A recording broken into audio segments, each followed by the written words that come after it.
بسم اللہ الرحمن الرحیم۔ ذوالحج کے 3 دن صرف ایک تسبیح پڑھ لو، 7 بار سورۃ کوثر کے ساتھ 300 کروڑ کا پاورفل وظیفہ۔ یہ وظیفہ میرے سینے کا راز تھا۔ محترم ناظرین، اللہ والو، ان پاک 10 دنوں میں صرف 3 دن قرآن پاک کی یہ سورت اور اللہ تعالیٰ کا یہ نام کسی بھی وقت 100 مرتبہ پڑھ لو، پھر اگلے دن انشاءاللہ تعالی اللہ پاک کے فضل و کرم سے غیب سے اتنا رزق آئے گا کہ آپ حیران رہ جاؤ گے۔ اللہ والو، آج کا یہ وظیفہ ایک جادوئی وظیفہ ہے۔ دولت آپ کے گھر آنے کو ترسے گی اور پھر اتنی دولت آ جائے گی کہ آپ گنتے گنتے بھی تھک جاؤ گے، لیکن پھر بھی دولت شمار نہیں کر پاؤ گے۔ آپ نے کسی بھی وقت اس اسم مبارک کو 100 مرتبہ اور سورہ مبارکہ کو پڑھنا ہے۔ انشاءاللہ تعالی اللہ پاک کے فضل و کرم سے ذی الحجہ کے ان پاک 3 دنوں میں ہی کروڑ پتی بن جائیں گے۔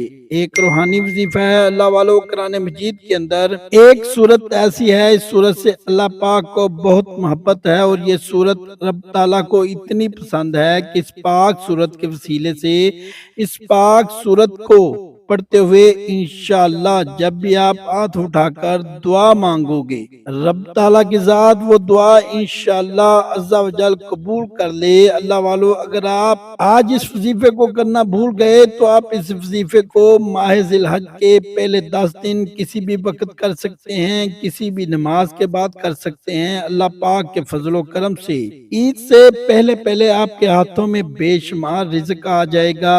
آج ایک بہت خاص تسبیح کا راز بتانے جا رہے ہیں۔ یہ ایک بہت ہی پیارا وظیفہ ہے جس کو آپ نے کسی بھی وقت کر لینا ہے، لیکن کوشش کریں کہ ظہر کی نماز کے بعد اس وظیفے کو کریں۔ آپ نے بغیر کسی سے بات کیے ہی یہ وظیفہ کرنا ہے۔ جب آپ لوگ یہ وظیفہ کر رہے ہوں، اس وقت آپ کے آس پاس بالکل خاموشی ہونی چاہیے۔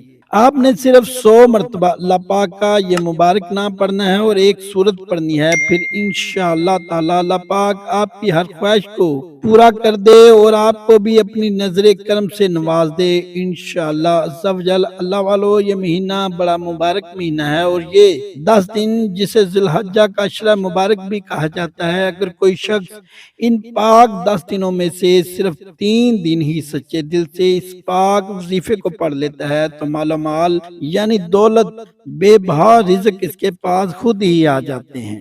انشاءاللہ اگر میں یہ کہوں کہ مال و دولت رب تعالیٰ کا فضل ہوتا ہے، اور جب یہ فضل کسی پر مہربان ہوتا ہے تو رب تعالیٰ کی ذات اس بندے کو اتنا نوازتی ہے کہ اگر وہ شخص مٹی میں بھی ہاتھ ڈالے تو وہ مٹی بھی سونا بن جاتی ہے۔ رب تعالیٰ اس پاک وظیفے کے صدقے اور اس پاک دنوں کے صدقے ہر دعا اپنے فضل و کرم سے قبول فرماتا ہے، اور جب اللہ پاک کسی انسان پر اپنا فضل و کرم کرتا ہے تو پھر اس کو کبھی بھی پریشانی نہیں رہتی۔ وہ بندہ کبھی غربت کا شکار نہیں ہوتا، یعنی کہ کبھی اسے محتاجی کا سامنا نہیں کرنا پڑے گا۔ انشاءاللہ جو بندہ بھی اس وظیفے کو کامل یقین کے ساتھ پڑھنا شروع کر دے، وہ خود حیران رہ جاتا ہے کہ میں نے تو وظیفہ چھوٹا سا کیا تھا اور رب تعالیٰ نے مجھے کس قدر اجر عظیم عطا فرمایا۔ اللہ والو، اللہ پاک کی بے شمار رحمتیں اور برکتیں ہیں جس سے اس پاک ذات نے ہمیں پہلے ہی نواز رکھا ہے، لیکن ایسی نعمتیں بھی ہیں جن کا ہمیں رب تعالیٰ کی ذات سے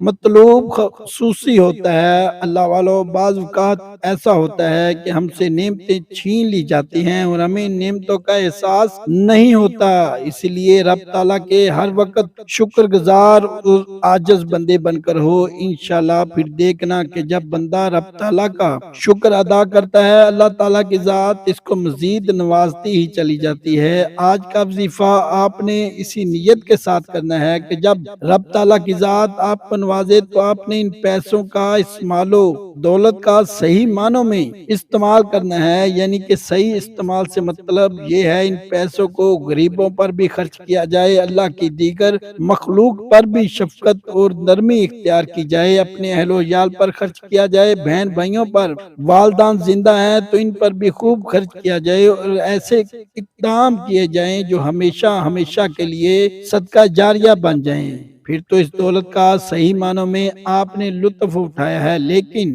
اگر آپ اللہ پاک کی اس نعمت کو غلط طریقے سے خرچ کریں گے تو ہر وقت پریشان ہی رہیں گے اور آخرت میں بھی ناکام ہی رہیں گے، جیسا کہ اگر کسی بندے کے پاس کروڑوں کے حساب سے دولت تو موجود ہے لیکن وہ اس کو غلط کاموں میں ضائع کر دیتا ہے، غلط صحبت اور غلط کاموں میں اڑا دیتا ہے، جوئے میں اڑا دیتا ہے، تو پھر اس نعمت سے اللہ پاک ناخوش ہوتا ہے اور پھر اللہ پاک اس کو دنیاوی نعمت سے محروم کر دیتا ہے۔ اس لیے جب بھی اللہ پاک آپ کو نوازے تو سب سے پہلے اللہ پاک کا شکر ادا کیا کرو، کیونکہ جب بندہ اللہ کا شکر ادا کرتا ہے تو اللہ پاک اس کو اور زیادہ نواز دیتا ہے۔ اللہ والو، اگر آپ لوگ بھی چاہتے ہیں آپ دولت مند بن جائیں، ہمارے پاس بھی بے شمار دولت آ جائے، تو آپ اس پاک کلام کو، اس پاک سورت کو رب تعالیٰ کی ذات پر کامل یقین کے ساتھ پڑھ کے دیکھیں، ان پاک دنوں میں خرچ کریں، اللہ پاک کی مخلوق پر خرچ کریے، انشاءاللہ عز و جل رب تعالیٰ آپ کو بے شمار نوازیں گے۔ اللہ والو، اگر آپ کے پاس 10 روپے بھی ہیں تو 10 روپے بھی اس نیک کام میں خرچ کر دیں، انشاءاللہ رب تعالیٰ کی ذات آپ کو بے شمار آسانیاں عطا فرمانے والی ہے۔ آپ زمین والوں کے لیے آسانیاں کرتے ہیں، رب تعالیٰ کی ذات آپ کے لیے آسانیاں کرتی جائے گی۔ اللہ والو، بس آپ نے راہ خدا میں خرچ کرنا ہے، نیت صاف رکھنی ہے، انشاءاللہ عز و جل قرض مرض سے، تنگ دستی سے رب تعالیٰ کی ذات آپ کو نجات دے گی۔ اب آپ کو وظیفے کا طریقہ کار بتاتے چلیں کہ وظیفہ آپ نے کس وقت کرنا ہے، کتنی دفعہ، کتنی تعداد میں اس کو پڑھنا ہے۔ جیسا کہ آپ کو پہلے بھی بتا چکے ہیں کہ یہ وظیفہ ذو الحجہ کے ان 10 دنوں میں کسی بھی وقت، 3 دن اور کسی بھی وقت کیا جا سکتا ہے، لیکن اگر ظہر کی نماز کے بعد کر لیں تو زیادہ بہتر رہے گا۔ کرنا آپ نے یہ ہے، کسی بھی نماز کے بعد یا بالخصوص ظہر کی نماز کے بعد باوضو حالت میں ہی جائے نماز پر بیٹھے بیٹھے سب سے پہلے ایک مرتبہ اعوذ باللہ من الشیطان الرجیم اور ایک مرتبہ ہی بسم اللہ الرحمن الرحیم پڑھ لینا ہے۔ ایک مرتبہ تعوذ اور ایک مرتبہ تسمیہ وظیفے کا حصہ ہے، آپ نے لازمی پڑھنا ہے۔ تعوذ اور تسمیہ پڑھنے کے فوراً بعد آپ نے 21 مرتبہ حضور اکرم صلی اللہ علیہ وسلم کی ذات گرامی پر درود شریف پڑھ لینا ہے۔ اگر کوئی سا بھی درود پڑھ سکتے ہیں، لیکن اگر درود ابراہیمی پڑھیں تو زیادہ بہتر رہے گا۔ 21 مرتبہ درود ابراہیمی پڑھ لینے کے بعد آپ نے 100 مرتبہ یا سمیعو یا سمیعو یا سمیعو پڑھ لینا ہے۔ یہ اللہ تعالیٰ کا صفاتی اسم مبارکہ ہے، اس کا مطلب ہے سب کچھ سننے والا، سب کچھ جاننے والا، سب کے دلوں کے حال جاننے والا۔ جب آپ نماز ادا کر لیں تو اسی جگہ بیٹھ کر آپ نے 100 مرتبہ پڑھ لینا ہے، کسی سے بھی کوئی بات نہیں کرنی، اور اس کے بعد 7 مرتبہ سورۃ کوثر پڑھ لینی ہے۔ انا اعطیناک الکوثر فصلی لربک وانحر ان شانئک هو الابتر۔ 7 مرتبہ سورہ کوثر پڑھنے کے بعد 300 مرتبہ استغفر اللہ پڑھ لینا ہے، اور پھر آخر میں بھی 21 مرتبہ درود پاک پڑھیں اور خوب دعا مانگیں۔ اللہ والو، یہ وظیفہ آپ نے حضور اکرم صلی اللہ علیہ وسلم کی بارگاہ میں تحفتاً ہدیتاً پیش کر دینا ہے۔ انشاءاللہ اس کے بعد رو رو کر، گڑ گڑا کر دعا مانگنی ہے کہ رب تعالیٰ اس وظیفے میں کسی بھی قسم کی کوئی کمی کوتاہی رہ گئی ہے تو اپنے حبیب تاجدار نبوت خاتم الانبیاء سرور کونین حضرت محمد مصطفیٰ صلی اللہ علیہ وسلم کے صدقے معاف فرما دے۔